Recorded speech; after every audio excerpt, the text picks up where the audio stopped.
माहम और निदा को मेरे ऑफिस जाने की जरूरत ही क्या थी? आपने भेजा था उन्हें।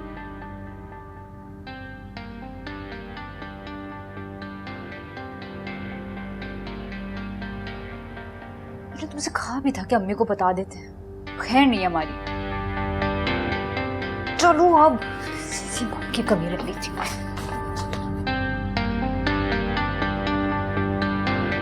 आज आप लोग समझ नहीं सकते कि आज मेरी कितनी बेइज्जती हुई है आपकी इन बेटियों की वजह से। इन बेटियों की वजह से आज मैं किसी को मुंह दिखाने के काबिल नहीं रहा।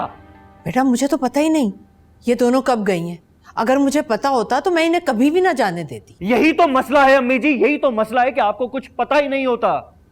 कुछ नहीं पता होता कि आपकी बेटियां कहां जा रही हैं, किससे मिल रही है, क्या कर रही हैं। लगता है आपको मेरी बात पर यकीन ही नहीं था, इसीलिए आपने अपनी इन बेटियों को मेरे ऑफिस भेज दिया असद साहब से बात करने के लिए।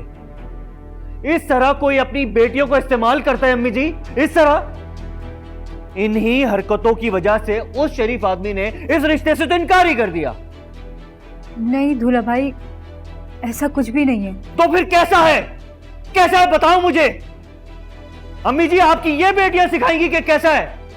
ये तरबियत की आपने अपनी बेटियों की। घर के मामलात घर में ही अच्छे लगते हैं अम्मी जी, ऑफिस में तुम दोनों ने आके अच्छा नहीं किया। हर बंदे की जबान पर यही था कि शाहनवाज की सालियां ऑफिस आई थी और हर कोई मुझ पे हंस रहा था अम्मी जी, हर कोई मुझ पे हंस रहा था। और असद साहब ने तो जाते जाते कह दिया मुझे कि भाई मेरा फैसला तो बिल्कुल ठीक था। दिमाग खराब हो गया इन दोनों का, इसीलिए वहां चली गई। माफ कीजिएगा अम्मी जी, लेकिन ये सब कुछ आपकी ढील का नतीजा है।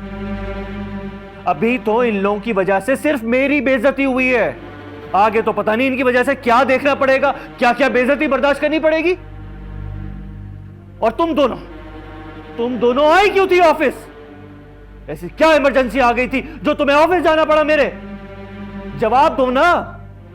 या इल्तिजा करने आई थी कि असद साहब हमारी बहन लूली लंगड़ी है, एक आप ही तो है जो हमारी बहन के लिए रिश्ता लेकर आए, खुदा के वास्ते हमारी बहन से शादी कर ले, है ना? ये सब करके आई हो तुम लोग वहां पे।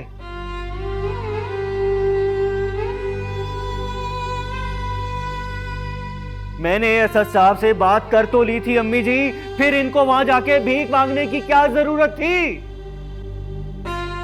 भाई बहुत बेइज्जती हो गई, बहुत बेइज्जती हो गई। तुम दोनों को वहां शाहनवाज के ऑफिस नहीं जाना चाहिए था।